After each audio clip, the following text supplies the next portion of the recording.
Hello everyone, welcome to श्रुति गति channel. सो सबसे पहले हमारी वीडियो आई है सैम्पल क्वेश्चन पेपर्स पर। सबसे पहले मैथ का बेसिक सॉल्व कराने जा रहे हैं और जो स्टैंडर्ड के हैं वो बेसिक भी करें और मैथ भी करें। I will advise this. Okay, तो सबसे पहले आपसे क्वेश्चन क्या कहा गया है कि कार्ड है, नंबर्स है जिसके 6 to 50, यानी कि टोटल कार्ड्स कितने हैं आप AP लगाकर इसको निकाल सकते हैं। ठीक है, तो टोटल कार्ड्स हैं हमारे 45। ठीक है, आप काउंट कर लीजिएगा। टोटल कार्ड्स जो है वो हमारे 45 है। इसमें से हमने क्या करा है, हमें वो नंबर निकालना है जो परफेक्ट स्क्वायर हो। लाइक अब यहाँ पे आपको ये हिंट भी दे रखा है 4 9 4 हो गया, 9 हो गया, 2 2 4 3 3 9 4 4 16 5 5 25 6 6 36 7 7 49। बस इससे आगे एक्सीड नहीं करना है।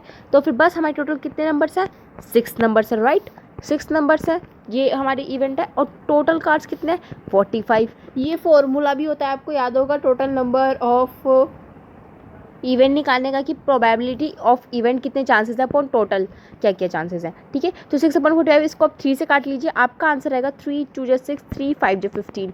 राइट, तो आपका आ जाएगा option number B. Option number B is correct. So our next question is question is in a circle a diameter of means diameter given है हमें। आप इसका रेडियस बना लीजिए, 21 सेंटीमीटर रेडियस हो गई हमारी। अब हमें इसमें क्या निकालना है, length of arc means length of arc. इसका फॉर्मूला क्या होता है हमारा पास, थीटा अपॉन में 360 into 2 pi R into R. Okay, so यहाँ पे वैल्यू पुट कर देते हैं बहुत जल्दी से। 2 पाई आर मेरे पास क्या है, 42 यहाँ पे डायमीटर गिवन है, ये बात ध्यान रखिएगा। तो इसको हम अगर रेडियस में कन्वर्ट करेंगे तो ये हमारे पास हो जाएगा 21।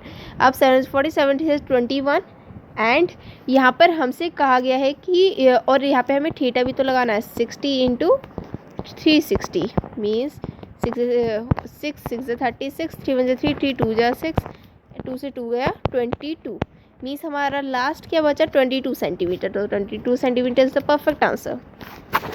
नाउ नेक्स्ट क्वेश्चन इज, देखिए अब नेक्स्ट क्वेश्चन है, बहुत सिंपल है। sin थीटा आपको x गिवन है। ठीक है, सबसे पहले आप ये देखिए कि आप tan थीटा को कैसे लिख सकते हैं। ठीक है, tan थीटा को हम कैसे लिख सकते हैं, sin theta by cos theta. Right, sin theta की आपको यहाँ से वैल्यू पता है कितनी है, x, बट अब वो cos थीटा की नहीं पता, पर आपको इतना पता है कि sec theta is equals to y। sec theta जो है वो cos थीटा का उल्टा होता है। राइट, तो आपका cos थीटा कितना हो गया, 1/y। अब यहाँ पे अगर हम वैल्यू को पुट करें 1/y तो आपका आंसर क्या आ जाएगा, xy। ठीक है, इसे खुद सॉल्व करिएगा, ज़्यादा इजी रहेगा। तो आपका option number 1 is the correct.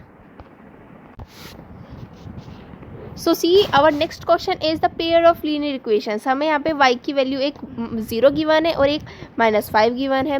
तो आपको यहाँ पे प्लॉट करके देख लीजिएगा, वरना अदरवाइज यहाँ पे 0 तो यहाँ पे आएगी y की वैल्यू और -5 हमारी कहाँ पे आएगी, -5 यहाँ पे आएगी। तो फिर आप देख सकते हो ये पैरेलल लाइंस आ रही हैं दोनों। तो पैरेलल लाइंस जब भी आती है तो हमारा कोई भी सोल्यूशन नहीं निकलता, नो सोल्यूशन। तो हमारा answer D is the perfect. अब देखिए आपका नेक्स्ट क्वेश्चन क्या कहता है कि एक ड्राइकोट हो गया गया। तो सबसे पहले लिख लीजिए इसके पॉसिबल आउटकम्स क्या हो सकता है, 1 2 3 4 5 एंड 6 ये हो सकता है। अब आपसे क्या गया, even number and that too composite. सबसे पहले एलिमिनेट करिए, व्हेन ना कंपोजिट होता है ना प्राइम नंबर होता है। कंपोजिट नंबर पहले बता दो वो होते हैं जिनके जो प्राइम फैक्टर्स होते हैं वो 2 से ज़्यादा होते हैं।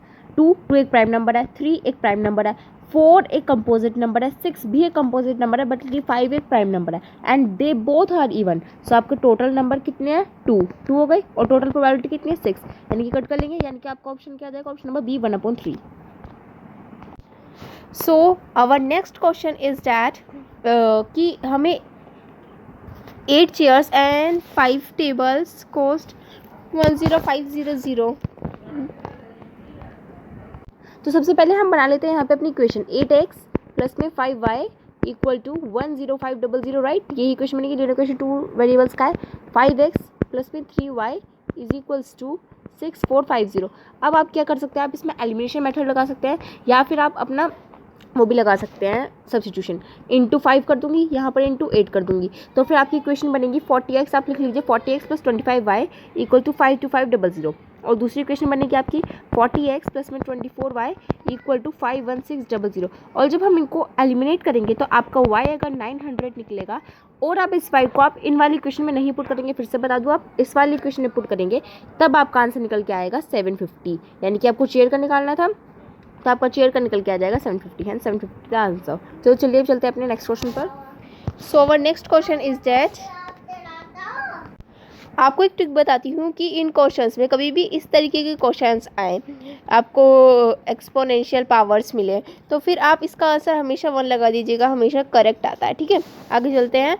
इसका डेसिमल एक्सपेंशन अगर हम निकालेंगे तो हमारा टर्मिनेटिंग आएगा, क्योंकि आप देखो तो ऊपर की साइड भी 5 से मल्टीप्लाई, नीचे की साइड भी 5 से मल्टीप्लाई, और ये टर्मिनेट होगा। तो चलिए अब मैं चलते हैं नेक्स्ट क्वेश्चन पर। इसमें हमसे पूछा गया है एलसीएम। सो हमारा ये नेक्स्ट क्वेश्चन है कि एलसीएम हमें ये गिवन है, मींस अब इसमें हमें एलसीएम बताना है। एलसीएम क्या होता है? सबसे बड़ी पावर्स अगर हम देखते हैं तो फिर इसमें सबसे बड़ी पावर्स पहले वाले में हमें क्या मिल रही है 2 × 3 और दूसरे में हमें क्या मिल रही है 3 × 3। तो हमारा ये सी ऑप्शन करेक्ट हो जाएगा। अब आगे चलते हैं तो हमसे क्या कहा गया है कि HCF of 2 numbers is 18 and their product is इतना। ठीक है, तो उनका हमें एलसीएम निकालना है। अब आपसे नेक्स्ट क्वेश्चन क्या कहता है, आपको ये निकालना है। तो अब आप क्या करेंगे, प्रोडक्ट ऑफ 2 नंबर्स, अगर प्रोडक्ट ऑफ 2 नंबर को अगर आप डिवाइड कर दें HCF से तो आपका निकल जाता है अपना एलसीएम। तो अगर आप इसको डिवाइड करेंगे तो 18 जो करता है वो 720 जा करता है। सो वर नेक्स्ट क्वेश्चन इज़ डैट कि हमें ये फिगर दी गई है, अब हमें इसमें से बताना है कि कौन सा ट्रू है। तो आप इसका क्या करेंगे कि x/y is equals to a + b upon a। So इस वाली इक्वेशन से हमें पता चल रहा है कि हमारा option C is perfect answer. तो अब आपसे नेक्स्ट क्वेश्चन क्या कहता है कि अब ये आपका कोऑर्डिनेट ज्योमेट्री का आ गया है। यहाँ पे आपको 2 पॉइंट गिवन है। ठीक है, ए आपको गिवन है 1/3 और बी आपको गिवन है 4/6। ठीक है, ये डिवाइड कर रहा है, एक लाइन सेगमेंट है वो डिवाइड करिए इंटू 2:1।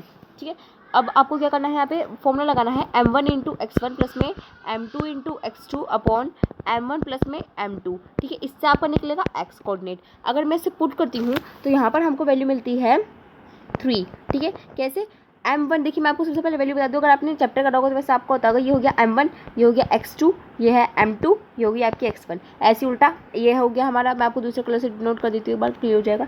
ये हमारा m1, ये हमारा y2, ये हमारा m2, ये हमारा y1। अब इस वैल्यू में पुट कीजिएगा, y का भी यही फॉर्मूला होता है m1 × y1 प्लस में m2 × y2 upon m1 plus में m2 यानी कि 3। ठीक है, तो आप इस फॉर्मूले में पुट कीजिएगा, आपका ऑप्शन निकलेगा ऑप्शन नंबर सी और option number D. So now our question number 13 is that we have to find out the prime factorization of 3825. So let's get started। 3825 का हमें प्राइम फैक्टराइजेशन करना है। 5 से कर सकते हो आप, 5 से 765 एंड देन 5 से 153 एंड देन ये आपका 3 से जा सकता है, 3 5 50 एंड 3 1 3, और फिर ये आपका जाएगा 17 से। तो 17 को आप कर सकते हो, 17 को ये चला जाएगा 17 17 को आप यहाँ पे एक बार मैं फिर से करके दिखा देती हूँ। 17 को 51 से 3 चला जाएगा और 3। तो मेरे पास जो उसके प्राइम फैक्टराइजेशन की जो यूनिट्स आई थी वो आई थी 5 का स्क्वायर इंटू 3 का स्क्वायर इंटू 17। तो इसमें आपको कहीं भी ऑप्शन ऐसा दिख रहा है? Yes, option C is perfect answer for this. Thank you. So yes, this is our trigonometry question. So यहाँ पे आप देख सकते हो हमें कॉट थीटा की वैल्यू निकालनी है, और कॉट थीटा की वैल्यू क्या होती है? Base upon perpendicular. सो हमारे यहाँ पे बेस क्या है? बेस मीन्स इस थीटा का आप देख सकते हो, इस फिगर में भी आप देख सकते हो कि बेस जो होगा वो सी बी क्या होगा? सी बी होगा इसका बेस, और सी बी हमें गिवन है 12 सेंटीमीटर। तो 12 सेंटीमीटर तो ऊपर आना ही आना है, और नीचे क्या होगा? इसका बेस अपॉन परपेंडिकुलर होता है ना, और परपेंडिकुलर हो जाएगा इसका 5 कैसे हो जाएगा उसमें? इस वाले ट्रायंगल में, मीन्स ट्रायंगल ABD में आप अपना पाइथागोरस थ्योरम लगाएंगे और हमारा आंसर डी निकल के आ जाएगा। नेक्स्ट क्वेश्चन इज दैट हमें ट्रायंगल ABCD गिवन है और उसमें x और y की वैल्यू निकालनी है। अब आप सिंपली क्या कर सकते हो? लेंथ इनटू ब्रेथ वाला फॉर्मूला इसमें अप्लाई कर सकते हो।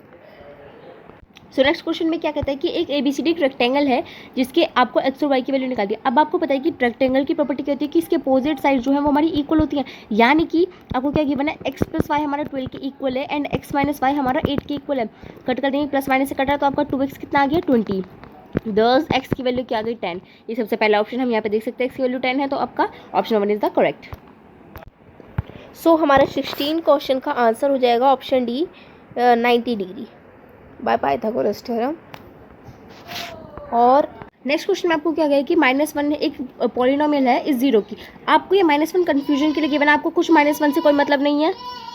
नेक्स्ट क्वेश्चन में आपसे क्या कहते हैं, -1 आपको सिर्फ कंफ्यूजन के लिए गिवन है, आपको x² - 7 - x के आप 8 को आपको क्या निकालने हैं, यस आपको मिडिल टर्म स्प्लिट करनी है, यानी कि आपको क्या बनेगा x² - 8x प्लस में x और माइनस में 8, यानी कि एक आपकी x की वैल्यू -1 आएगी जो कि आपको ऑलरेडी गिवन है और दूसरी आपकी x की वैल्यू आएगी that is 8। Hence our option number D is totally correct.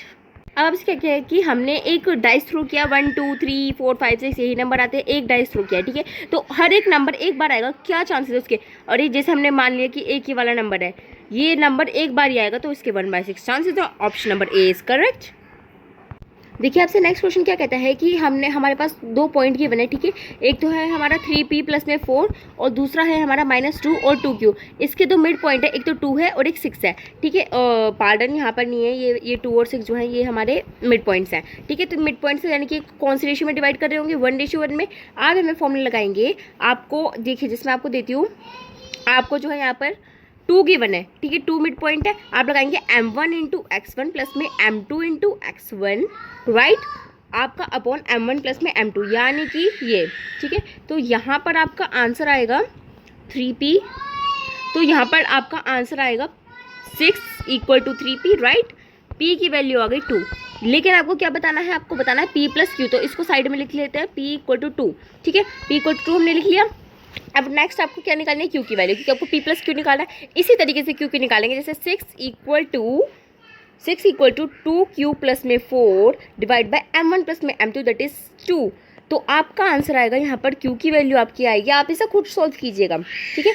यहाँ पर q की वैल्यू आएगी 2q = 8 आ रहा होगा, यानी कि आपको q की वैल्यू कितनी आ गई 4 और p की वैल्यू कितनी आई थी 2। अब यानी कि 4 + 2 कितना है आपका 6, hence option number B is correct. अब देखिए आपसे नेक्स्ट क्वेश्चन क्या कहता है कि ये आपको ये नंबर गिवन है, आपको ये बताना है कि कब टर्मिनेट होगा। अगर आप 120 का डेसिमल एक्सपेंशन करें तो आपका ये निकल के आता है 2 की पावर 3 × 3 × 5 अपॉन 147। अब आप सोचेंगे कि 3 आ रहा है तो फिर तो टर्मिनेट नहीं हो रहा, बट आपका ये 3 जो है ये कट जा है 49 जा, यानी कि आपके पास क्या बचा 3। अब मैंने आपको बताया था जब भी आपको कोई इस तरीके से गिवन हो 4 की पावर या 5, तो हमेशा जिस भी एक्सपोनेंट के आगे बड़ी पावर है वही ली जाएगी। अब जैसे यहाँ पर 2 की पावर 3 × 5 में सबसे बड़ी पावर कौन सी 3, तो answer option number C is correct. So हमसे नेक्स्ट क्वेश्चन में क्या कहा गया है कि हमें पेरीमीटर निकालना है अपने सेमी सर्कुलर प्रोटेक्टर का। देखो ये सेमी सर्कुलर हो गया हमारा। अब क्या है कि अगर हमें सर्कल का कहते हैं पेरीमीटर निकालने के लिए, तो हमें पता है 2πr करते हैं हम हमेशा की तरह, और अगर एरिया कहते हैं तो πr² करते हैं। और अब हमें सेमी सर्कुलर में क्या करेंगे, देखो सेमी सर्कुलर में सिंपली है आपकी यहाँ पे 2 रेडियस प्लस हो रही है, देखो सिंपली है ना, 2 रेडियस तो प्लस हो रही है यहाँ पे, तो आप 2r लिखोगे ज़रूर, ठीक है। और यहाँ पर आप ना क्या करते हो कि πr का 2πr का आधा कर देते हो, क्योंकि देखो सर्कल का ही तो ये पार्ट है, सर्कल का आधा कर दिया, तो सर्कल को जब आपने आधा करा तो उसका सर्कमफ्रेंस भी आधा हो जाएगा, तो इसलिए 2πr को भी हम आधा कर देते हैं। 2 से 2 गया, πr बचा प्लस में πr, तो इसका वैल्यू क्या आएगा, ऑब्वियसली डी, परफेक्ट। अब ये हमारी एक सिचुएशन है, इसमें ना ही कोई सॉल्व करना है, ये तो आपको सिंपली याद ही करनी है, तो इसका option D is perfect. So were next question is that in triangle ABC, means हम ड्रॉ कर लेते हैं इन ट्राइंगल ABC, बट ये तो हमसे कहा गया है कि ये एक राइट एंगल ट्राइंगल है B पर, तो मैं इस तरीके से नाम दे दूँगी ABC। AC मेरा 9 सेंटीमीटर है और AD क्या है ये, अब यहाँ पे हमसे क्या कहा गया है, देखो तो आप BD जो है वो परपेंडिकुलर बताया गया है यहाँ AC पर, मीन्स BD, यहाँ पर BD भी कुछ यहाँ पे कुछ परपेंडिकुलर है, ओके। और यहाँ पे हमसे क्या कहा गया है, AD जो है, AD साइड ये वाली, ये 3 बता दी गई। तो इसका ऑप्शन हैंस हमारा option number C is the correct answer. तो चलिए अब चलते हैं नेक्स्ट क्वेश्चन पर। देखिए नो सॉल्यूशन का क्या होता है, जब आपका a1 अपॉन a2 जो है वो b1 अपॉन b2 के इक्वल नहीं होता। तो यहाँ पर a1 क्या है हमारा 3/6 is not equal to b1 यानी कि 5/k। तो जब इसे सॉल्व करते हैं तो ये हो जाता है हमारा 3 1 3 3 2 6 यानी कि k is not equal to 10। Hence option number C is the correct answer. जब हमारा k 10 के इक्वल नहीं होगा तब कोई भी सोल्यूशन नहीं। अब सर्कमफ्रेंस अगर हमारा इंक्रीज होता है 2 पाई से 4 पाई तो उसका एरिया कितने टाइम इंक्रीज होता है। आप जानते हैं पाई आर स्क्वायर होता है, तो hence option number D 4 times increase होता है। आगे नेक्स्ट क्वेश्चन का 50 क्वेश्चन आपके टोटल में 25 क्वेश्चन सिर्फ आपके 10 मिनट्स में करवा दी है। तो आपके अगले क्वेश्चन से मैं आपके नेक्स्ट पार्ट में बना दूंगी, आपका लिंक डिस्क्रिप्शन में होगा। Thank you for watching this video, subscribe to my channel.